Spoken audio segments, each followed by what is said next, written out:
नमः श्रीयतिराजाय विवेकानन्दसूरये सच्चित्सुखस्वरूपाय स्वामिने तापहारिणे। मुझे बहुत प्रसन्नता हुई कि आप लोगों में से कुछ लोग इसके साथ चैंटिंग कर रहे थे। तो जो लोग नहीं कर रहे हैं उनको निवेदन है मेरा, जो लोग नियमित रूप से यहाँ आते हैं इसको याद कर लीजिए।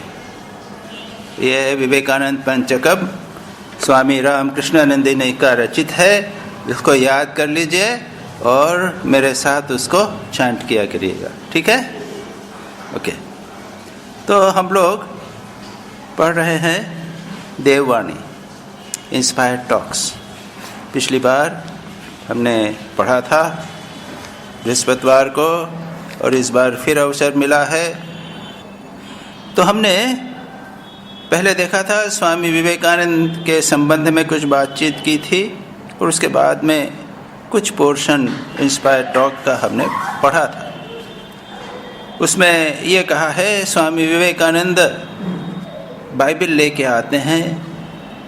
ये जो क्रिश्चियन बाइबल है वो आकर इस वहाँ पर 1000 आइलैंड पार्क में जो लोग इकट्ठा हुए हैं और आकर उसके बाद में उसमें से सेंट जॉन का जो पोर्शन है वो पढ़ते हैं। इसका शुरू में पढ़ते हैं और कहते हैं इन the beginning was the word and the word was with God and the word was God. यानी इस शब्द को स्वामी जी कहते हैं, हिंदू लोग इसको माया कहते हैं और इस माया के माध्यम से सारे जगत की सृष्टि होती है। उस निरपेक्ष ब्रह्म सत्ता को हम माया के आवरण में से देखते हैं, तब हम उसे प्रकृति कहते हैं। शब्द का विकास द्विविध है, दो प्रकार से है। एक है यह प्रकृति, यह है साधारण विकास, और इसके विशेष विकास हैं कृष्ण, बुद्ध, ईसा, राम, कृष्ण आदि सब अवतार पुरुष। उस निर्गुण ब्रह्म के विशेष विकास ईसा को हम जानते हैं, वे हमारे ज्ञेय हैं, किंतु निर्गुण ब्रह्म को हम नहीं जान सकते। निर्गुण निराकार को हम नहीं जान सकते। और हमने दृष्टांत दिया था कि जब सब घड़े फूट जावें तब क्या बचता? कोई नहीं कह सकता। कौन कहेगा? एक सूर्य बचेगा, उसका प्रतिबिंब जब घड़े में पानी है उसमें होता है, तब हम कहते हैं कि एक सूर्य है और एक घड़े में प्रतिबिंब है, दो सूर्य हैं। लेकिन जब वो अंतिम घड़ा भी फूट जाता है तब क्या होता है हम नहीं कह सकते। तो उस परब्रह्म परमेश्वर को, निर्गुण निराकार को जाना नहीं जा सकता। उसको जानेंगे केवल अवतार के माध्यम से। स्वामी विवेकानंद तो यहाँ तक कहते हैं कि अगर एक भैंस ईश्वर की, परमात्मा की कल्पना करेगी तो वो एक बड़ी भैंस का कल्पना करेगी। तो हम अपने आप को जैसा समझते हैं उसी के अनुसार हम ईश्वर की कल्पना करते हैं। ये एक बहुत महत्वपूर्ण बात है। इसलिए ईश्वर कैसा है इसको हम मानव मन के माध्यम से जाना नहीं जा सकता, केवल अवतार के माध्यम से जाना जा सकता। और अवतार को भी कैसे जानेंगे? प्रत्येक व्यक्ति शब्द के माध्यम से कुछ समझता है, लेकिन यह शब्द की मान्यता प्रत्येक व्यक्ति की भिन्न है। और मैं दृष्टांत देता हूँ कि जैसे एक व्यक्ति यहाँ पर आए, फॉरेनर कोई आवे और आकर मुझसे मिलें, भेंट करें, एक दो दिन साथ में रहें, और उसके बाद में कोई पूछे क्या आप स्वामी ब्रह्मेशानंद को जानते हैं? Yes yes I know him, I met him. तो उनकी मेरे प्रति, मेरे बारे में जो जानकारी है वो एक दो भेंट के तक ही तो सीमित है ना। ज़्यादा से ज़्यादा उन्होंने मेरा बायोडाटा सुन लिया होगा, सुनकर एक धारणा बनाई होगी। अच्छा, मेरी माँ मेरे संबंध में जो जानती है, नाम तो वही है, और मेरी माँ की जानकारी कहते मैं जानती हूँ उसको, वो तो मेरा बेटा है, मैं सब जानती हूँ। तो वो शब्द, एक शब्द का जो अर्थ है वह व्यक्ति विशेष के अनुसार भिन्न भिन्न होता है।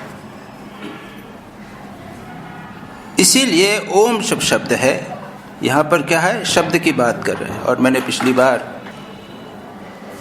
मांडुक्य उपनिषद से पढ़ के सुनाया था, हम लोग भी मानते हैं। मांडुक्य उपनिषद का पहली लाइन है ओम इति एतद अक्षरम सर्वम, मंत्र है। तस्य उपव्याख्यानम, उसका मैं कमेंट्री करूँगा। अब ये ओम शब्द का 12 मंत्रों में वर्णन कर दिया गया। उसकी 4 मात्राएं होती हैं, वो क्या है इत्यादि बता दिया। पांडुक्य कारिका शंकराचार्य के गुरु उन्होंने एक भाष्य लिख दिया, उस पर शंकराचार्य का भाष्य, उसके ऊपर फिर और टीकाएं हैं। एक ओम को समझाने के लिए इतना किया गया। अब प्रत्येक व्यक्ति का ओम या एक शब्द के संबंध में जो धारणा है, मान्यता है, वो व्यक्ति विशेष पर निर्भर करेगी। अच्छा, अब श्री रामकृष्ण जो ओम के संबंध में समझेंगे, उन्होंने तो सारी भाष्य नहीं पढ़े, कारिका नहीं पढ़ी। संभवतः मैंने कारिका पढ़ी है, मैंने भाष्य सब पढ़े हैं, श्री रामकृष्ण ने नहीं पढ़े। लेकिन श्री रामकृष्ण ओम शब्द से जो समझेंगे, मुझसे अधिक समझेंगे। तो जब ईश्वर का, भगवान का जो शब्द होता है, उस शब्द के से हमारे मन में जो अर्थ प्रकट होता है, वह केवल बौद्धिक ज्ञान मात्र पर निर्भर नहीं करता, वह साधना और आध्यात्मिक विकास पर भी निर्भर करता है। श्री रामकृष्ण एक शब्द सुनकर समाधिस्थ हो जाते थे, उस शब्द के पीछे जो सत्ता है उसके साथ एक हो जाते थे। हम नहीं होते, हम उसके, हमारा मन जो है एक ही स्तर पर बना रहता है। तात्पर्य यह है कि भले ही हमें को मंत्र दिया गया है, हम मंत्र का जप करते हैं, एक शब्द की बात यहाँ पर हो रही है। उस शब्द को ठीक ठीक समझने के लिए, उस शब्द का पूरा अर्थ समझने के लिए, धारणा करने के लिए साधना परम आवश्यक है। जिस मात्रा में हम साधना करेंगे, उस मात्रा में हम उस शब्द का अर्थ ठीक ठीक समझ सकें। तो यहाँ पर तो कहा है आदि में शब्द मात्र था, वह शब्द ब्रह्म के साथ विद्यमान था, वह शब्द ही ब्रह्म था। ये पॉल की बाइबल में से श्री स्वामी विवेकानंद यहाँ पर कोट करते हैं, जिस पर हमने 2 बार बता दिया। अब कहते हैं स्वामी जी कि हम निर्गुण ब्रह्म को नहीं जान सकते, उनको जानेंगे केवल हम उनके अवतार के माध्यम से ही जान सकते हैं। हम परम पिता को नहीं जान सकते, उसके पुत्र को जान सकते हैं। निर्गुण ब्रह्म को हम केवल मानवत्व रूपी रंग में से ही देख सकते हैं, ईसा में से ही देख सकते हैं। The absolute cannot be known. We cannot know the Father, only the Son. We can only see the absolute through the tint of humanity, through Christ. जितना अवतारों के माध्यम से ईश्वरत्व प्रकट होता है, उतना ही हम जान सकते हैं, इसके अधिक हम नहीं जान सकते, क्योंकि हमारा मस्तिष्क विकसित नहीं है। हम उस अवतारत्विक ईश्वरत्व की, गॉड की धारणा नहीं कर सकते। स्वामी जी फिर कहते हैं, अगर आप भगवान की धारणा तो करो, क्या करोगे? ज़्यादा से ज़्यादा एक आकाश की धारणा करो, है ना, या समुद्र की धारणा करोगे। और सर्वव्यापी का अर्थ क्या? आकाश की धारणा होगी। तो और आकाश क्या है? वो तो भौतिक है, समुद्र भौतिक है। स्वामी यतीश्वरानंद जी मद्रास में थे और वे स्वामी शिवानंद जी महापुरुष महाराज वहाँ आए, तो उन्होंने कहा कि महाराज, मुझे समुद्र बहुत अच्छा लगता है, मैं समुद्र का ध्यान करता हूँ। क्योंकि समुद्र, मद्रास का जो सी बीच है, ये जो समुद्र है बीच, वो प्रसिद्ध है, मरीना बहुत प्रसिद्ध है, और वहाँ का समुद्र इसकी एक विशेषता है। तो स्वामी शिवानंद जी कहते हैं आकाश जो है वो अधिक अच्छा प्रतीक है। ये प्रतीक हैं, सिंबल्स हैं, इसके माध्यम से हम क्या समझेंगे? ये आकाश की कल्पना की, और अब ये सोचे कि आकाश मानो चैतन्य है, तो मेरे मन में चेतन के संबंध में जो धारणा है मैं उस पर प्रक्षिप्त कर रहा हूं।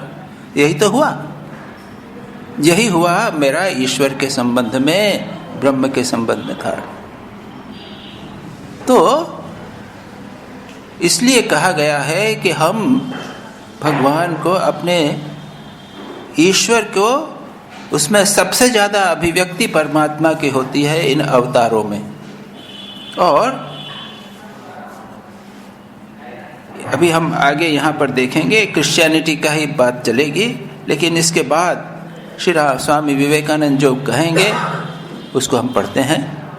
In the first 5 verses of John is the whole essence of Christianity.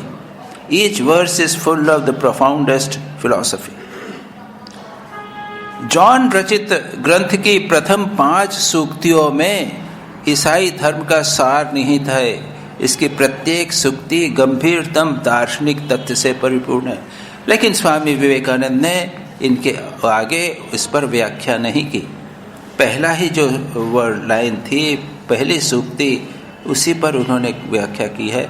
हम उन 5 को पढ़ लेते हैं, केवल उसको इंग्लिश का जो वर्षन है उसको हम पढ़ मात्र लेते हैं। The gospel according to John. In the beginning was the word and the word was with God and the word was God.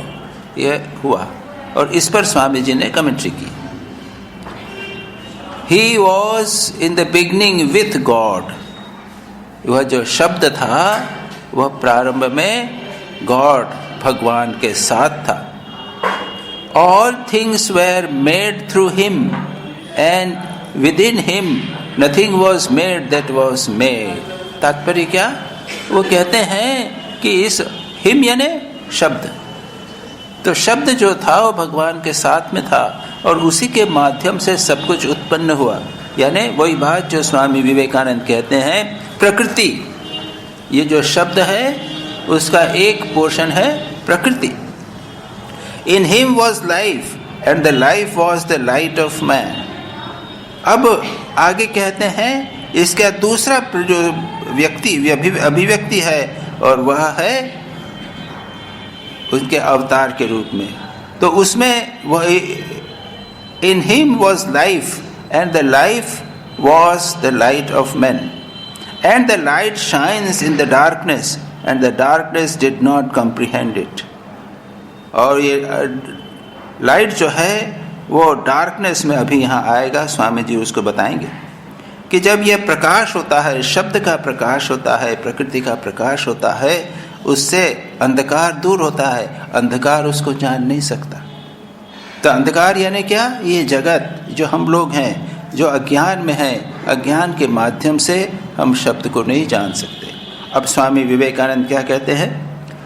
The perfect never becomes imperfect. It is in the darkness, but is not affected by darkness.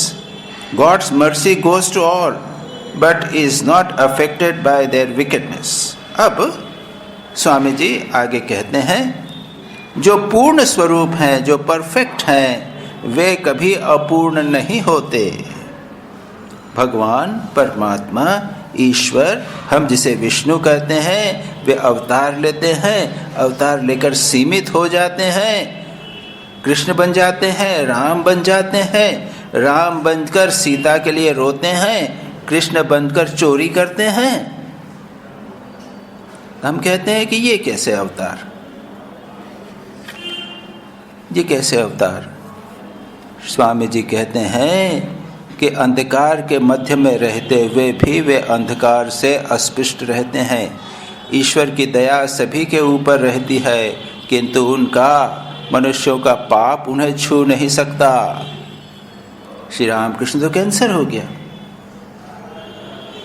और श्री रामकृष्ण को cancer हुआ लोगों के पाप लेने के कारण, विशेषकर गिरीश का पाप लेने के कारण कैंसर हो गया। और यहाँ स्वामी विवेकानंद कहते हैं कि क्योंकि मनुष्यों का पाप उन्हें छू नहीं सकता। बोलते हैं God's mercy goes to all, भगवान की कृपा सब पर है। श्री राम कृष्ण की कृपा सब पर हुई, पापी पर भी हुई, गिरीश चंद्र घोष पर भी हुई, but is not affected bye wickedness.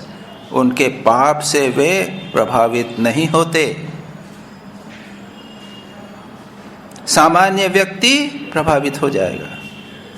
हम इस आश्रम में आए, सुंदर वातावरण है, पवित्र वातावरण है, उसका प्रभाव हम पर पड़ता है। जैसा वातावरण है वैसा हमारा मन हो जाता है।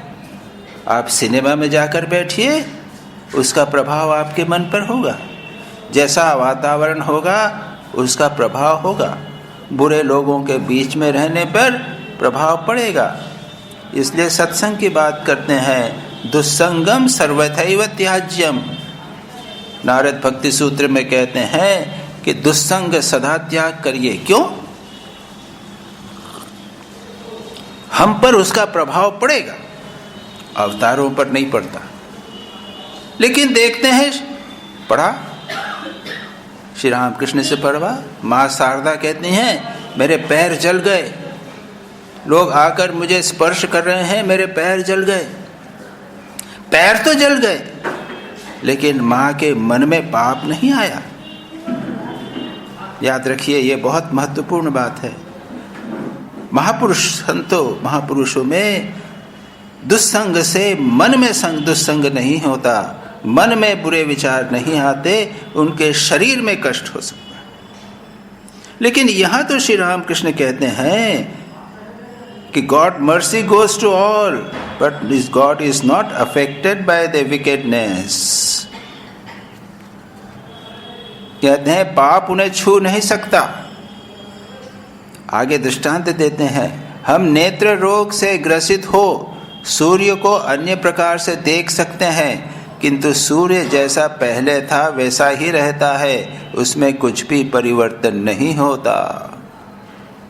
किसी भी प्रकार से परिवर्तन आँख की बीमारी के कारण सूर्य में परिवर्तन नहीं होता। हमको दिखेगा कि अरे क्या धुंधला दिख रहा है सूर्य, लेकिन सूर्य तो धुंधला नहीं होता।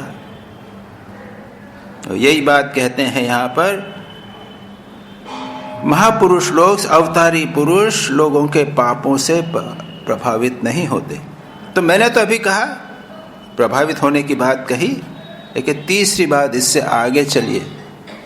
श्री राम कृष्ण की कैंसर हो गया है, श्री राम कृष्ण के शरीर में कैंसर हुआ है, उनमें कैंसर हुआ है क्या? वे सदा आनंद में हैं। स्वामी तुरानंद जी, हरि ने कहा, उन्होंने कहा देख मेरे को कितना कष्ट हो रहा है, कुछ खा नहीं सकता हूँ। वो कहते हैं नहीं महाराज, आपको कोई कष्ट नहीं हो रहा है। अरे इतना कष्ट हो रहा है, तू कहता है कि कष्ट नहीं हो रहा है। नहीं महाराज, मैं जानता हूँ आपको कष्ट नहीं। 3 बार कहा, और तब श्री राम कृष्ण को स्वीकार करना पड़ा, हाँ तेने ठीक पकड़ लिया है, ठीक समझ लिया। और इसीलिए तो इतना कष्ट होते हुए भी श्री राम कृष्ण के शिष्य स्वामी विवेकानंद, नरेंद्र, तारक इत्यादि श्री राम कृष्ण को ऐसे कष्ट में काशीपुर में छोड़कर गया चले गए थे तपस्या के लिए। वो बुद्ध के संबंध में पढ़ा करते थे, बौद्ध धर्म के संबंध में बातचीत कर रहे थे, उससे प्रभावित होकर चलो हम गया जाए। अरे ऐसे कष्ट में श्री राम कृष्ण को छोड़कर चले गए, आपके आराध्य अपने प्रियतम उनको छोड़कर चले गए। क्यों? वे जानते थे कि श्री राम कृष्ण कष्ट में नहीं है, नहीं तो नहीं जा सकते थे। तात्पर्य क्या है जो स्वामी विवेकानंद कहते हैं, the sun is not affected by any disease of our eye which makes us see it distorted. सूर्य जिस प्रकार से हमारे नेत्र के दोष से प्रभावित नहीं होता, उसी प्रकार ये अवतारी पुरुष जो भगवान के साथ एक हैं, वे संसार के दोषों से प्रभावित नहीं होते। उसके बाद कहते हैं, in the 29th verse, taketh away the sin of the world means that Christ would show us the way to become perfect. God became Christ to show man his true nature, that we too are God.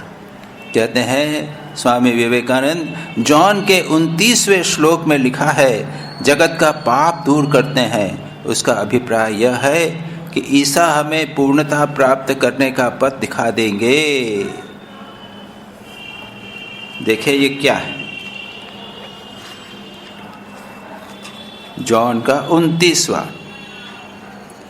The next day, John saw Jesus coming towards him and said, "Behold, the Lamb of God who taketh away the sin of the world." दूसरे दिन John ने देखा Isa Masih Jesus उनकी तरफ आ रहे हैं और तब कहा, देखो देखो, द लैम्प ऑफ गॉड, यानी परमात्मा का वो पुत्र समझ लीजिए, वो ही who taketh away the sins of the world, जो संसार के पापों को ले लेगा। स्वामी विवेकानंद क्या कहते हैं? Taketh away the sin of the world means, Swami Vivekananda अपनी व्याख्या करते हैं, means that Christ would show us the way to become perfect. ये एक स्वामी विवेकानंद की व्याख्या। वे कहते हैं कि इसका अर्थ है जगत का पाप दूर करते हैं। उसका अभिप्राय यह है कि ईसा हमें पूर्णता प्राप्त करने का पथ दिखा देंगे। लेकिन ईसाई लोग क्या कहते हैं? नहीं, ईसाई लोग कहते हैं कि ईसा मसीह सचमुच पाप लेते हैं। ईसा मसीह सचमुच पाप को खींच लेते हैं। इसीलिए जब आप इस ईसाई बनते हैं, कहते हैं कि आपके पाप दूर हो गए, ईसा मसीह सारे पाप ले लेंगे। माँ शारदा क्या कहती थी जब मंत्र देती थी? तब क्या कहती थी? वो कहते थे कि आज तक, इसके पहले तक जो तुमने पाप पुण्य किया है सब कुछ मुझे अर्पित कर दो, तो सब तुम्हारे पहले के पाप पुण्य सब साफ हो गए। तो यहां पर दो बातें हो गई। माँ शारदा कहती हैं कि मैंने पाप ले लिए। फिर एक सज्जन थे, एक साधु थे, एक उनके शिष्य थे। उन्होंने सोचा कि हम जब माँ को स्पर्श करते हैं तो माँ अपनी कृपावश पाप ले लेती हैं, तब क्या करें? मैं नहीं स्पर्श करूँगा, माँ को कष्ट होता है, पैर जलता है। तो दूसरे दिन से दूर से प्रणाम करने लगे। माँ समझ गई, माँ मन की बात समझ गई। उसको अपने उनके सिर के ऊपर हाथ रखा, जोर से हाथ रखा, करके रखा। अरे ये क्या कर रहे हो बेटा, तुम्हारे मेरे पैरों को स्पर्श करके प्रणाम करो। उसका भाव समझ गई वो, बड़ा सरल भाव, बड़ा सुंदर भाव था। लेकिन कहते हैं स्पर्श करके प्रणाम करो, तुम मुझसे दूर मत रहो। बड़ी सुंदर बातें हैं। तो एक तो ये होता है कि ये महापुरुष ईसा, माँ शारदा, स्वामी विवेक, श्री रामकृष्ण इत्यादि दूसरों के पाप ले लेते हैं। लेकिन स्वामी विवेकानंद का अभिप्राय यह है कि ईसा हमें पूर्णता प्राप्त करने का पथ दिखा देंगे। ये दूसरा इंटरप्रिटेशन। अच्छा, इस संबंध में आपको थोड़ी सी दूसरी बात बताऊं। भारतीय संस्कृति में 3 संस्कृति हम कह सकते हैं। एक तो है वैदिक संस्कृति, वैदिक संस्कृति। दूसरी संस्कृति है जिसे मागधान संस्कृति या श्रमण संस्कृति कहते हैं, जो बिहार में पनपी, जिसके ऑफशूट्स हैं बुद्धिज्म और जैनिज्म। और तीसरी द्राविड़ संस्कृति, दक्षिण भारत। अब तीनों में कुछ अंतर हैं, कुछ समानता है। जो श्रमण संस्कृति है या मागधान संस्कृति है, जो बिहार में पनपी, बौद्ध और जैन संस्कृति, वे ईश्वर को नहीं मानती। वह ऐसा ईश्वर जो जगत की सृष्टि स्थिति प्रलय करेगा और जो संसार के दुखों को, पापों को नष्ट करेगा, जो अवतार लेगा, ऐसे ईश्वर को नहीं मानते। तो फिर बुद्ध क्या है? बुद्ध इज ए स्टेट, कहते हैं ना, बुद्ध इज ए स्टेट, एक स्थिति, एक मानव की उच्चतम सर्वोच्च विकास की स्थिति। और क्या कहते हैं, तो वो अवतार ऊपर से आया नीचे, ऐसा नहीं है। हिंदू धर्म में कहते हैं 10 अवतार। तो जो वराह अवतार हुए और चाहे वामन अवतार हुए या नरसिंह अवतार हुए या फिर अपने परशुराम हुए, तो परशुराम के वो 12-14 जन्म पहले नहीं हुए थे, बुद्ध के हुए थे। और प्रत्येक बुद्ध अवतार उसमें क्या बोधिसत्व हुए थे, है ना। पता नहीं कितने बोधिसत्व कितनी बार हुए और उन्होंने अपना जगत कल्याण के लिए अपना उत्सर्ग किया इत्यादि सब हुए थे। और इधर यहां पर क्या कहा, ये फिर अवतार नहीं होते, एक व्यक्ति विकास करते करते करते बोधिसत्व होते होते होते बुद्ध, परफेक्ट स्टेट, एक पूर्ण विकास का प्रतीक होते हैं बुद्ध। जैन धर्म में भी यही, जैन धर्म में महावीर जो तीर्थंकर हुए हैं उनके कई जन्म हुए, कई जन्मों में संघर्ष करते करते करते करते अंततो गत्वा वो महावीर या तीर्थंकर हुए। लेकिन ये अवतार नहीं है। उनके अब पूजा करने का उद्देश्य क्या है, अर्थ क्या है, कि आप भी उनकी तरह तपस्या करके, साधना करके आपके भीतर पूर्णता विद्यमान है, वो प्रकट होगी। ये बात यहाँ स्वामी विवेकानंद कि ये अवतार ये बताते हैं कि हम अब विकास के द्वारा मनुष्य को उसके प्रकृत शरीर को दिखा देने और यह समझा देने के लिए कि हम भी वस्तुतः ब्रह्म स्वरूप ही हैं। उनका अभिप्राय यह है कि ईसा हमें पूर्णता प्राप्त करने के का पथ दिखा देंगे। यह ये बात जो कह रहे हैं वह ये श्रमण संस्कृति में जो ईश्वर की धारणा है उसके अनुसार वे पथ दिखा देंगे। जब आप बुद्ध का चिंतन करोगे, महावीर का चिंतन करोगे, तब आप हमारे अपने भीतर जो पूर्णता है उसका चिंतन कर रहे हो, उसको याद कर रहे हो, उसको स्मरण कर रहे हो कि मैं भी उस प्रकार का हूँ। जितने क्षण के लिए, जितने समय के लिए हम उनका चिंतन करेंगे, उतने समय के लिए हम वही पूर्ण हो जाएंगे। अगर आप 24 घंटे महावीर का, रामकृष्ण का, राम का, कृष्ण का ध्यान कर सकें तो उस 24 घंटे के लिए आप रामकृष्ण हो गए, राम हो गए हैं, पूर्ण हो गए। उन लोगों में पूर्णता सदा सर्वदा विद्यमान रहती है। हमारे लिए क्षणिक रहती है, थोड़ी देर के लिए रहती है, थोड़ी देर के लिए चली जाती है। तो ये एक बहुत महत्वपूर्ण अंतर है हिंदू धर्म के अवतार के संबंध में। और यहाँ तक बल्कि स्वामी विवेकानंद भी कहते हैं कि ये ईसा इत्यादि मार्ग भर दिखाते हैं, पाप को दूर नहीं करते, पाप लेते नहीं, निकालते। लेकिन हमने जैसा कहा कि जहाँ अवतार की धारणा है वहाँ पर अवतार आकर पाप भी लेते हैं। जो हो, जो इसके ऊपर विभिन्न मान्यताएं हैं वह मैंने आपको बताई। इसके आगे चलें। हम लोग हैं देवत्व के ऊपर मनुष्यत्व का आवरण मात्र, किंतु देव भावापन्न मनुष्य की दृष्टि से ईशा और हम में स्वरूपतः कोई भेद नहीं है। We are human coverings over divine, but the divine man Christ and we are one. यहाँ उसका हिंदी ट्रांसलेशन है, हम भी क्या हैं, we are human coverings over divine. हमारे भीतर भी डिवाइन है। स्वामी विवेकानंद का बहुत इम्पोर्टेंट मैसेज है यह। क्या कहते हैं, स्वामी जी ने कहा था, सिस्टर निवेदिता को एक लेटर में लिखा था, my message can be put in but few words and that is to preach unto mankind their divinity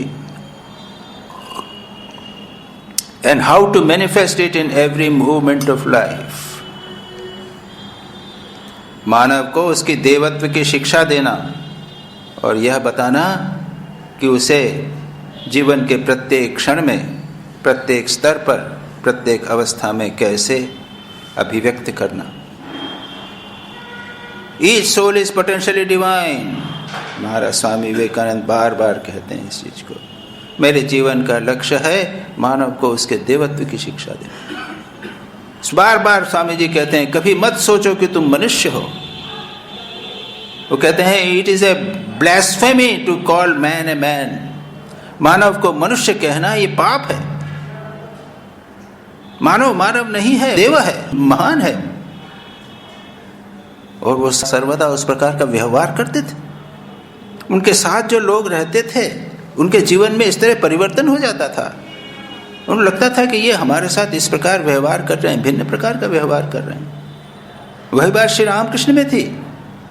Shri Ramakrishna लाटू में भगवान को देखते थे, माँ शारदा में भगवान को देखते थे, नरेंद्र में भगवान को देखते थे, प्रत्येक में भगवान को ही देखते थे। ये बात हमें सीखनी है और हमें निरंतर याद रखनी। स्वयं को, मानव को, हमको अपने आप को भगवान समझना है। यदि न समझ सकें तो भगवान के साथ संबंध समझना है। भाई मैं अपने आप में, स्वामी विवेकानंद जैसे कहते हैं कि डिवाइन, मैं अपने आप में मैं ईश्वर हूँ, मैं नहीं समझ पाता हूँ। ठीक है, तो फिर आपके साथ ईश्वर का कोई संबंध है, आप उसके पुत्र हो, उसके दास हो, ये समझिए। तो वह भी तो एक प्रकार का देवत्व हो जाएगा ना। मैं स्वयं न हूं लेकिन मैं ईश्वर का दास हूं, वो भी हो गया, एक ही चीज। ये बहुत महत्वपूर्ण संदेश है। ये हमारा जीवन का फंडामेंटल है।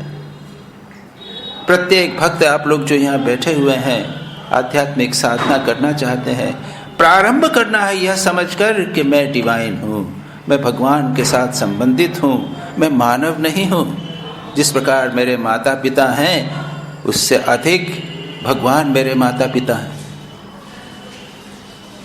ये बहुत बहुत महत्वपूर्ण बात। अपने स्वयं की आइडेंटिटी बदलना है, स्वयं की पहचान। श्री रामकृष्ण को बार बार पढ़िए, आप मंबाएंगे, बार बार कहते हैं अरे रे नहीं, ऐसा नहीं कहना। गिरीश चंद्र घोष कहते हैं कि मैं पापी हूं। नहीं नहीं नहीं, पापी नहीं बोलना। अपनी आइडेंटिटी, अपनी पहचान पापी के रूप में मत करो, चाहे कैसा भी पाप किया हो। तुम हो दिव्य, हो महान हो। क्षण भर के लिए मत सोचो कि तुम महान नहीं हो। ये बहुत इंपॉर्टेंट चीज। और ये बताने के लिए अवतार आते हैं, और जैसे हम ये करते हैं हमारे पाप दूर हो जाते हैं। अगर आप ऐसा कर लो तो फिर ईसा मसीह को आपके पाप लेने की आवश्यकता नहीं पड़ेगी। आप स्वयं अपने आप उससे ऊपर उठ जाओगे, स्वयं हंसोगे, अरे पाप जो ये पाप और ये कष्ट तो मुझे नहीं है, मैं तो सदा दिव्य हूं, ये मुझे छू नहीं सकते। कितनी बड़ी बात, कितनी महत्वपूर्ण बात। बार बार बार बार बार बार हमें यही याद रखना है कि मैं महान हूँ, मैं दिव्य हूँ, मैं मानव नहीं हूँ। ये मेरी वास्तविक पहचान, आइडेंटिटी है। यही बात यहाँ पर कही गई है। अब इसके आगे थोड़ा सा क्रिश्चियनिटी के बारे में, उसको जल्दी से पढ़ देते हैं हम लोग, बट ये बहुत महत्वपूर्ण बात है जो स्वामी विवेकानंद के साहित्य में सर्वत्र हमें प्राप्त हो गई, यहाँ भी और आगे भी। त्रित्ववादियों, ट्रिनिटेरियंस के ईसा हमारे समान साधारण मनुष्यों की अपेक्षा से बहुत ही उच्च स्तर पर अवस्थित हैं। एकत्ववादियों के ईसा ईश्वर नहीं हैं, वे एक साधु पुरुष मात्र हैं। इन दोनों में कोई भी हमारी सहायता नहीं कर सकते, किंतु जो ईसा ईश्वर के अवतार हैं वे अपने ईश्वरत्व को नहीं भूलते, वे ही ईसा हमारी सहायता कर सकते हैं। Trinitarian Christ is elevated above us. The Unitarian Christ is merely a moral man, neither can help us. The Christ who is the incarnation of God, who has not forgotten his divinity, that Christ can help us. In him there is no imperfection. These incarnations are always conscious of their own divinity. वही बात जो अभी हम कर रहे हैं। अब यहाँ पर ट्रिनिटेरियन और यूनिटेरियन ये ईसाइयों के मतवाद हैं। वो मानने वाले लोग जो ट्रिनिटेरियन हैं, जो तीन मानते हैं, क्या मानते हैं? गॉड और the Father Son and Holy Ghost, ये तीन मानते हैं। क्या है? वो कहते हैं पिता, God the Father, our Father who art in heaven, hallowed be thy name. Isa Masih बोलते हैं कि I am the son of God, son of man. तो मैं भगवान का पुत्र हूँ, यानी मैं अवतार। तो ये दो हो गए, भगवान का पुत्र, और एक कहते हैं होली घोस्ट। तो होली घोस्ट को कहते हैं पवित्र आत्मा। एक प्रकार की कृपा कहिए या जो कुछ करिए, इसके विस्तार में हम नहीं जा सकते। मैं जानता हूँ इसके बारे में, और न हमें जाने से कोई लाभ है। तो स्वामी जी कहते हैं कि ईसाइयों का एक दूसरा मतवाद है यूनिटेरियनिज्म, एकत्ववादी। वो ईसा को ईश्वर नहीं है, वे ईसा ईश्वर नहीं है, वे एक श्रेष्ठ मानव है, साधु पुरुष। जो मैंने अभी कहा, जो श्रमण संस्कृति है, मागधान संस्कृति है, उसमें बुद्ध और महावीर जो हैं वो ईश्वर नहीं है, वे परफेक्टेड मानव हैं, श्रेष्ठ पुरुष। वो हमारी मदद नहीं कर सकते, उस पर कृपा नहीं कर सकते, पाप दूर नहीं कर सकते, वो एक लक्ष्य बताते हैं देश। तो यूनिटेरियन जो लोग हैं वो भी कहते हैं कि वे एक साधु पुरुष हैं, श्रेष्ठ मानव हैं, आपकी सहायता नहीं कर सकते हैं, आपके लिए आदर्श हो सकते हैं।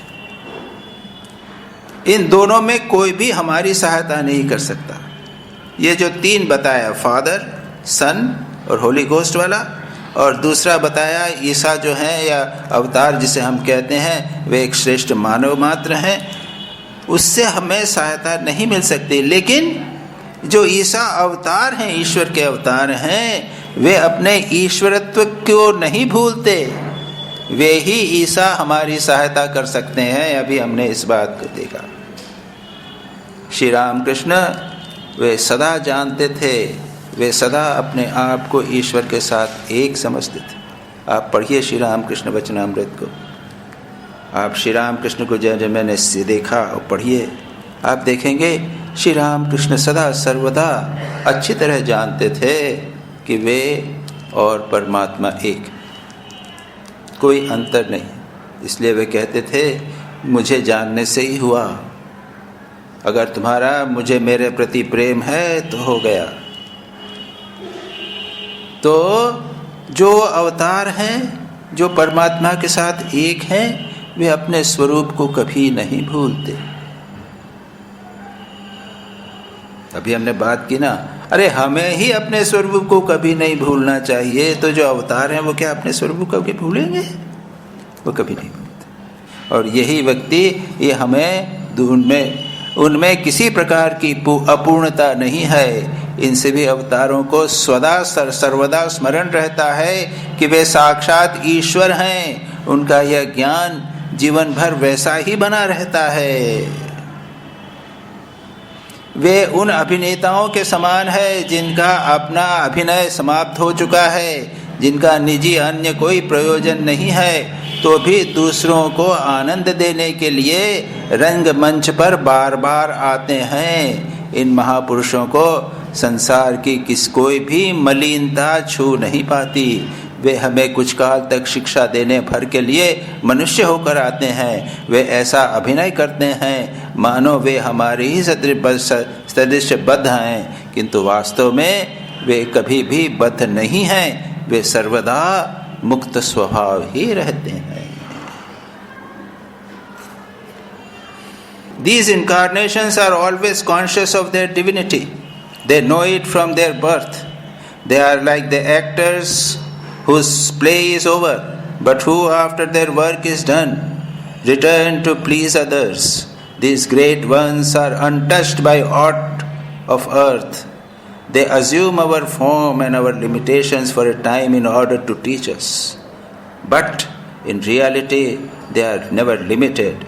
They are never ever free. ये बड़ी सुंदर बात अवतारी पुरुषों के बारे में कही, ईसा के बारे में बात करते हुए स्वामी विवेकानंद ये बड़ी सुंदर बात यहाँ पर कहते हैं। इसको हमने देखा। मुख्य बात है जिस प्रकार अवतार अपने स्वरूप को कभी नहीं भूलते, उसी प्रकार हमें अपने स्वरूप को कभी नहीं भूलना चाहिए। अगर हम अपने स्वरूप को भूलें तो कम से कम अवतार को हमेशा याद रखें। सदा सर्वदा अवतार को याद रखिए, वे भगवान। हमारी भगवान की जो भी धारणा हो, भगवान की धारणा जो भी हो, उसको भूलना नहीं चाहिए। अब भगवान की धारणा क्या होती है, इसके एक दृष्टांत आपको बताता हूं। बहुत दिनों की बात है, पुरुषाश्रम की बात है। एक बार हम अपने नगर से यतीश्वर आनंद जी हमारे गुरुदेव, उनको मिलने के लिए जा रहे थे। हमारे साथ में एक गुरु भाई थे, उनकी पत्नी थी और 2 छोटे बच्चे थे, और हम लोग ट्रेन में जा रहे थे। तो बच्चों के साथ में एक का नाम था विवेक, क्योंकि ये लोग तो स्वामी विवेकानंद के भक्त थे। एक का नाम विवेक था, दूसरे का नाम था शिरीष। अब मैं उस समय पढ़ता था, तो मैं खेलने लगा। ट्रेन में हम लोग साथ में जा रहे हैं। मैंने कहा, विवेक तुम तो हो विवेकानंद, ठीक है। शिरीष तुम हो शिरीषानंद, ओके। मेरे को उन्होंने बदिया अशोक काकानंद, काका अंकल लगाते हैं ना, अंकल अशोक। आजकल अंकल, पहले ज़माने में काका बोलते थे, काका बोलो चाचा बोलो। तो वो विवेक जो है वो ऐसा खड़ा हो गया, विवेकानंद, मैं विवेकानंद हूँ। शिरीष खड़ा हो गया, मैं शिरीषानंद हूँ, स्वामी विवेकानंद का। इतने में शिरीष किसी कारण से रोने लगा, छोटा वाला। ये होंगे 5-6 बरस के, 4 में, छोटा वाला रोने लगा। तो विवेक को आश्चर्य हुआ। वो माँ के पास जाकर बोलने लगा, माँ शिरीष की रड़तों का, शिरीषानंद रड़तों का, मराठी में इज इट करेक्ट? मराठी में शिरीष रड़तों का, क्या शिरीषानंद रो सकता है? मराठी में तो शिरीषानंद क्या रो सकता है? स्वामी विवेकानंद, मैं स्वामी विवेकानंद हूं, मैं कैसे रोऊंगा? मैं शिरीषानंद हूं, मैं कैसे रो सकता हूं? और शिरीष भी चुप हो गया। हाँ, अभी तो मैं शिरीष हूँ, मैंने अपनी आइडेंटिटी बदल ली है, मैं अपनी पहचान बदल ली है। मेरी पहचान बदल ली तो मेरा व्यवहार बदल जाएगा। मैं अगर अपने आप को डिवाइन समझूंगा, मैं अपने आप को दिव्य समझूंगा, तो क्या होगा? सब कुछ बदल जाएगा। स्वामी विवेकानंद का प्रसिद्ध है ना, प्रत्येक को, स्वयं को, दूसरों को कहो कि तुम डिवाइन हो। स्वामी रंगनाथानंद जी उसका एक फेमस, वो बहुत, स्वामी विवेकानंद का कोटेशन एक बहुत अच्छा उनको याद था, teach everyone, teach yourself that you are divine, truth will come, power will come, glory will come, all that is good will come. सदा अपने को दिव्य समझो, अपने स्वरूप को समझो। आप देखेंगे कि सब दुर्बलताएं कल चली जाएंगी और सब जो कुछ श्रेष्ठ वक्त है वो आ जाएगा। तो हमारी परमात्मा के संबंध में, डिवाइन के संबंध में जो भी धारणा हो, वो मानव की धारणा से तो श्रेष्ठता धारणा है ही। और जब हम ऐसा करते हैं तो हम, हमारे जीवन में सबसे महान, सबसे बड़ा परिवर्तन आ जाता है। तो यहाँ तक एक प्रश्न, एक बात उठी। अब दूसरी बात स्वामी विवेकानंद उठाते हैं।